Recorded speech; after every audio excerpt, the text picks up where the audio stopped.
Joyeuse fête de Noël à tout le monde. Nous réalisons cette vidéo avant Noël afin que tous ceux qui le souhaitent puissent réaliser cette pratique à temps.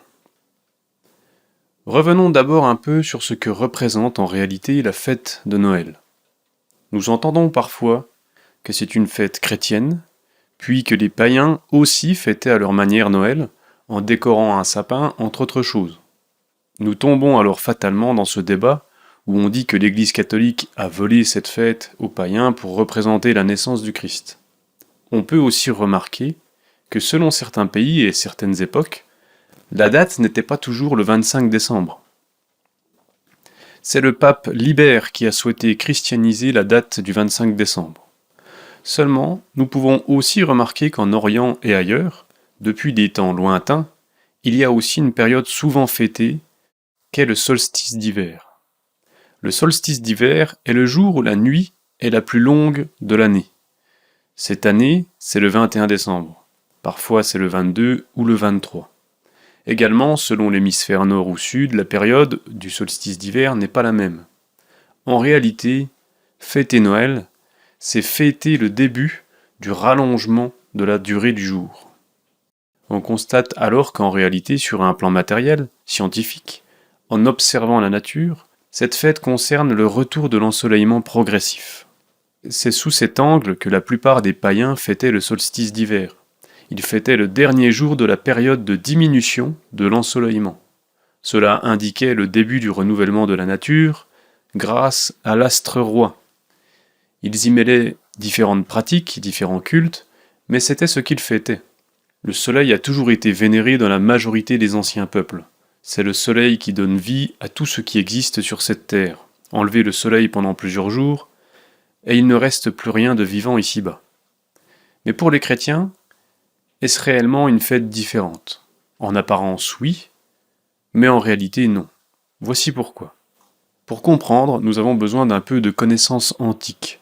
Pour les chrétiens, Jésus-Christ est le Rédempteur du monde, celui qui a racheté les péchés du monde. Celui qui nous offre la possibilité de retourner vers Dieu.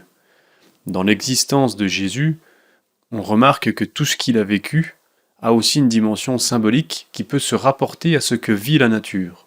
Nous devons comprendre quelque chose de fondamental.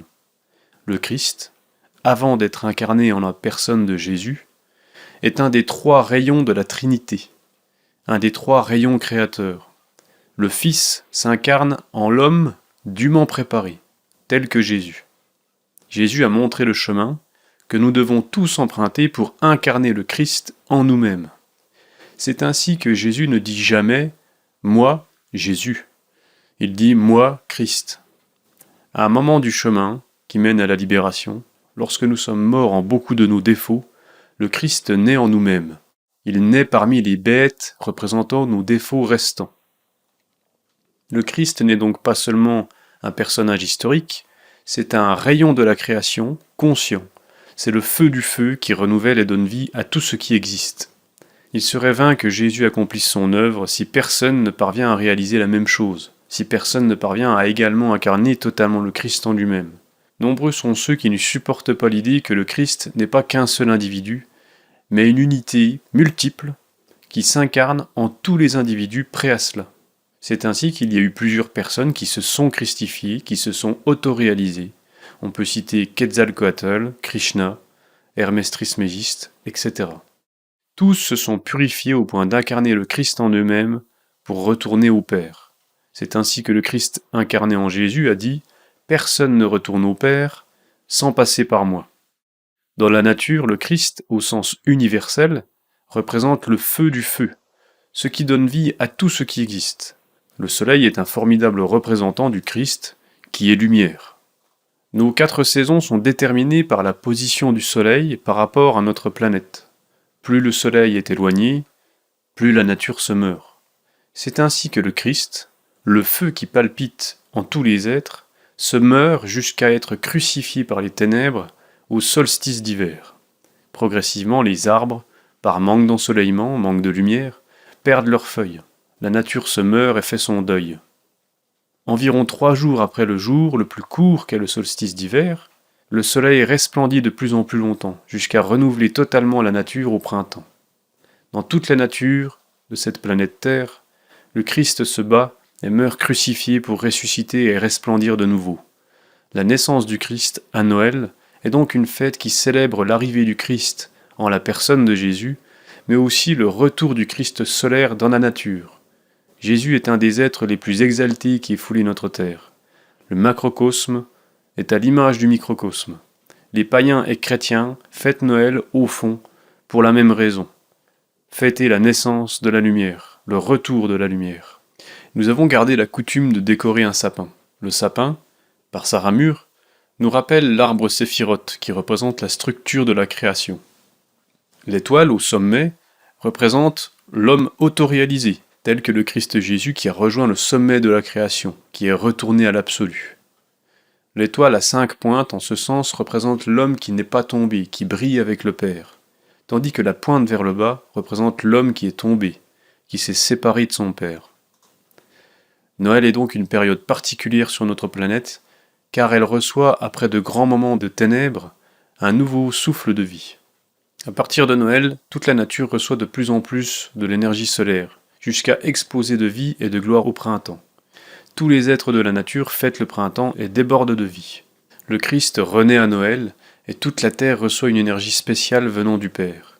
Quand le Christ renaît, c'est-à-dire quand le Fils naît, le Père, Mère divin demeure avec lui. C'est donc une période réellement spéciale, et tous les êtres qui se tournent encore vers la lumière reçoivent une énergie qui les ramène à l'enfance, à l'innocence.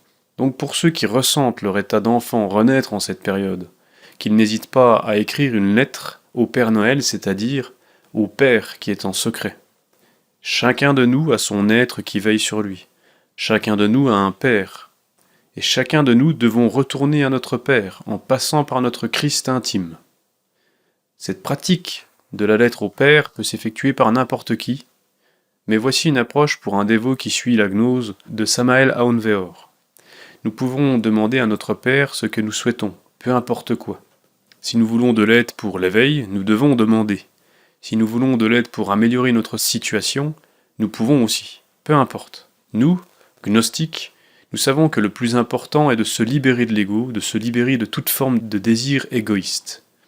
Nous préférons alors demander des choses strictement nécessaires pour notre avancement, que ce soit de la compréhension, un pardon, un besoin matériel spécifique pour mieux aider ou mieux avancer sur le chemin, etc. Il n'y a pas de mauvaise demande, si elle vient du cœur. Simplement, nous devons bien prendre le temps de réfléchir à ce que nous voulons vraiment. La vérité, c'est que notre Père sait exactement ce dont nous avons besoin et ce que nous voulons. Mais cette pratique de la lettre permet de se structurer, de développer sa dévotion et d'avoir l'aide de son Père de façon directe. La seule condition qui serait intéressante à ajouter, c'est de s'engager à quelque chose en parallèle. Si vous demandez une aide quelconque à votre Père, sachez qu'il attend de vous des efforts également. Nous pensons mériter toutes les merveilles, mais nous sommes remplis de défauts et avons commis beaucoup de fautes. Et seuls les enfants sages ou repentants peuvent prétendre recevoir des cadeaux. Votre lettre, c'est-à-dire votre demande, est naturellement étudiée par le Père, mais il décidera d'agir comme il pense que c'est nécessaire pour vous. Peut-être vous donnera-t-il exactement ce que vous avez demandé, ou peut-être aurez-vous quelque chose que vous n'auriez pas voulu, mais qui au final vous a énormément aidé à atteindre ce que vous voulez. Dans tous les cas, étant donné notre pauvreté d'âme, il est important de s'engager en échange. Si vous souhaitez de l'aide financière, promettez que vous aiderez également ceux qui en ont besoin. Si vous souhaitez l'amour d'une partenaire, promettez d'apprendre à aimer totalement et d'apprendre la chasteté révélée par l'avatar du Verseau Samael Aun Weor. Si vous voulez vous éveiller, promettez de tout faire pour vous libérer de l'ego présent dans le mental. Imaginez qu'un proche vous demande de l'aide financière, que sa demande semblait sincère et nécessaire, et qu'au final, vous voyez ce proche dilapider l'argent que vous lui avez donné dans des sottises pour satisfaire de vaines passions, au lieu de s'en servir pour des besoins vitaux ou aider son prochain. Vous seriez naturellement déçu. Je pense que vous avez compris qu'il faut être sincère. Rédigez votre lettre comme vous le souhaitez.